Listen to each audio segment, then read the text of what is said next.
আজই ডাউনলোড করুন আর এনজয় করুন আপনার পছন্দের শো। কিন্তু আমার কাছে ছোট সাহেবের সঙ্গে বিয়েটা সত্যি।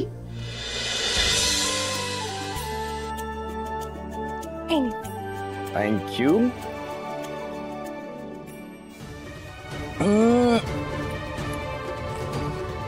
তো লাগছে কেন এরকম?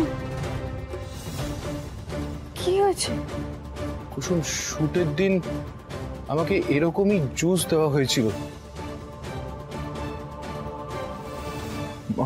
মাথাটা ঘুরছে কেন?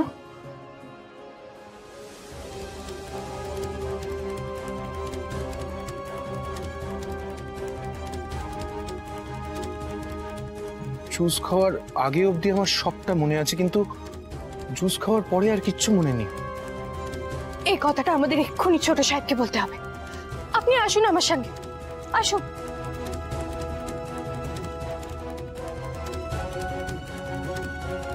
আচ্ছা, ওই মফস্বলে মানে গ্রামে সমস্ত জায়গায় আমাদের ওই অ্যাডের রেসপন্স কিরকম? কোনো ডেটা কি পাওয়া গেছে? রাতুল গেছে আঙ্কেল, রেসপন্স তো ভালোই, কিন্তু প্রপার ডেটা এখনো হয়ে ওঠেনি, সেটা নিয়েই কাজটা চলছে। আরে যাবো তো বটেই, কালকে জমিয়ে কিটি পার্টি করব। হ্যাঁ হ্যাঁ হ্যাঁ, শোন, এই বলছি আমার সাথে একজন গেস্ট তো আসতে পারে, তাই না?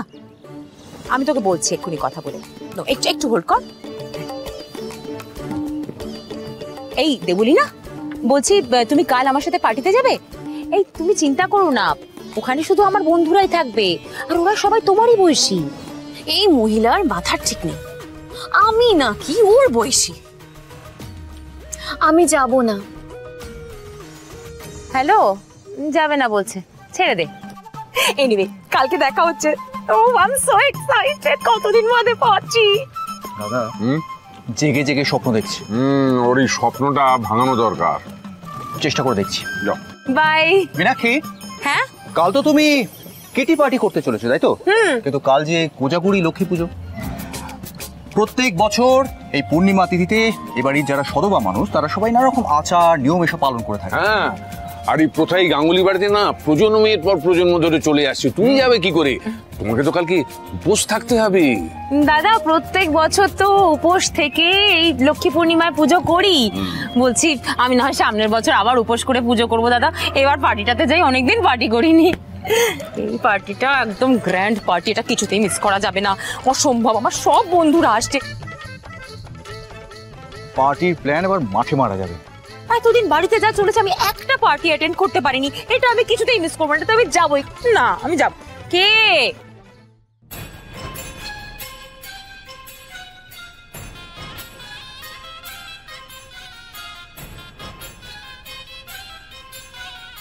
রাতুল, তোমার যখন এতটা মনে পড়েছে তখন বাকিটাও পড়বে, একটু চেষ্টা করো। মনে পড়ছে না স্যার, মনে পড়ছে না।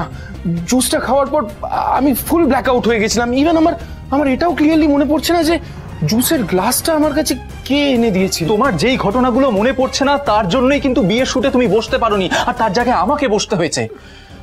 আজ পর্যন্ত সেই ঘটনা আমাকে মায়ের থেকে আড়াল করে রাখতে হয়েছে রাতুল। আমি আজ পর্যন্ত মাকে কোনোদিন মিথ্যে কথা বলিনি, একটা মিথ্যে কথা পর্যন্ত বলিনি। This is the first time. Ratul, আমার এই একটা বলা মিথ্যে কথা প্রত্যেকটা দিন আমাকে কুঁড়ে কুঁড়ে খাচ্ছে। আমার না সিরিয়াসলি মনে হচ্ছে যে সেই দিন বিয়ের মণ্ডপে আমি নিজে বসে যে সিদ্ধান্তটা নিয়েছিলাম সেটা সব থেকে বড় ভুল ছিল। সেদিন আমার জীবনের সব থেকে বড় সত্যি, সেটা ছোট সাহেবের কাছে ভুল। না না, আমাকে মাকে সমস্ত সত্যিটা জানাতে হবে, জানাতেই হবে। I am sorry Ayush sir, আমার ভুলের জন্য আজ সবটা। কে ঠিক কে ভুল সেটা ভেবে লাভ নেই রাতুলদা। ভাইদা, আমরা একটা ক্লু পেয়েছি। আমরা এতদূর যখন পৌঁছে গেছি তখন এর পেছনে কে আছে সেটা আমরা জানতে পারবই। আর রাতুলদারও মনে পড়ে যাবে কে তাকে জুসটা খাইয়েছিল। তুই চিন্তা করিস না, আমরা দোষীকে খুঁজে বার করবই।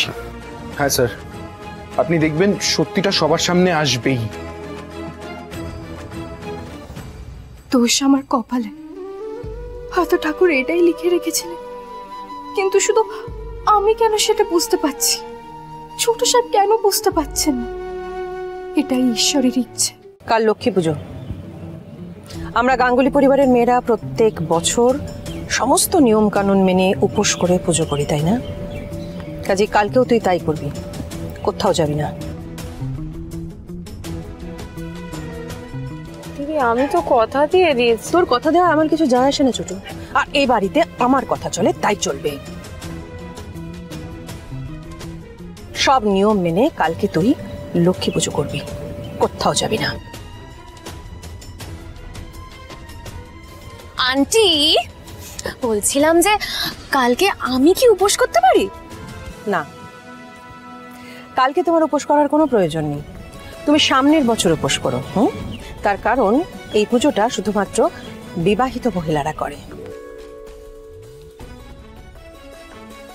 তুমি এবছর পুজোর নিয়ম নীতি রীতি পুজোর মধ্যে তুমি থাকতে পারো, কারণ তোমাকে তো জেনেও নিতে হবে আমাদের পরিবারের পুজোর রীতি কি। এরপর থেকে তো তোমাকেই এই পুজোর দায়িত্ব নিতে হবে।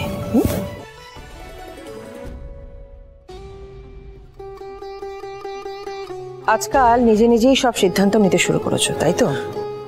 কিন্তু আমাকে না জানিয়ে এত বড় একটা সিদ্ধান্ত নেওয়ার কারণ কি? মানে এতটা পরিবর্তনের কারণ কি তোমার? সরি মা, আমি তোমাকে সবটা জানাতে চেয়েছিলাম, কিন্তু জানাও নি তো। আমি বলছি তোমাকে সবটা। না, আর কোনো প্রয়োজন নেই আয়ুষ, কারণ আমার অলরেডি বাইরে থেকে শোনা হয়ে গেছে আয়ুষ।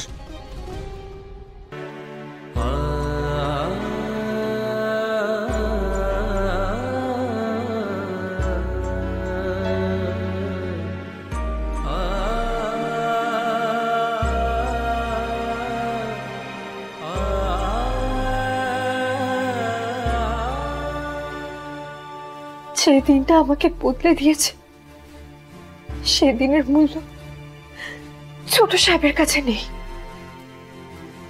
আমিও যদি পারতাম তাহলে আমার জীবন থেকে সেই দিনটা মুছে ফেলতাম, কিন্তু আমার কাছে ছোট সাহেবের সঙ্গে বিয়েটা সত্যি। আমার কোনো আশা নেই, কোনো আশা নেই আমার। তাও আমি সারা জীবন এই সম্পর্কটাকে পালন করব। কুসুম, কি এত আকাশ পাতাল ভাবছিস বলতো? দুধটা পুড়ে করছিস কুসুম? আরে এভাবে তো গরম দুধের মধ্যে হাত লাগে নাকি? আয় আমার সাথে, আয় বলছি, আয়। এদিকে এদিকে কি করছিস বলতো কুসুম? এভাবে গরম দুধের পাত্রে কেউ হাত দেয়? পিসি, হাতে ওটা কি? রুয়া বাঁধানোটা পিসি দেখে ফেললে যে সর্বনাশ হয়ে যাবে।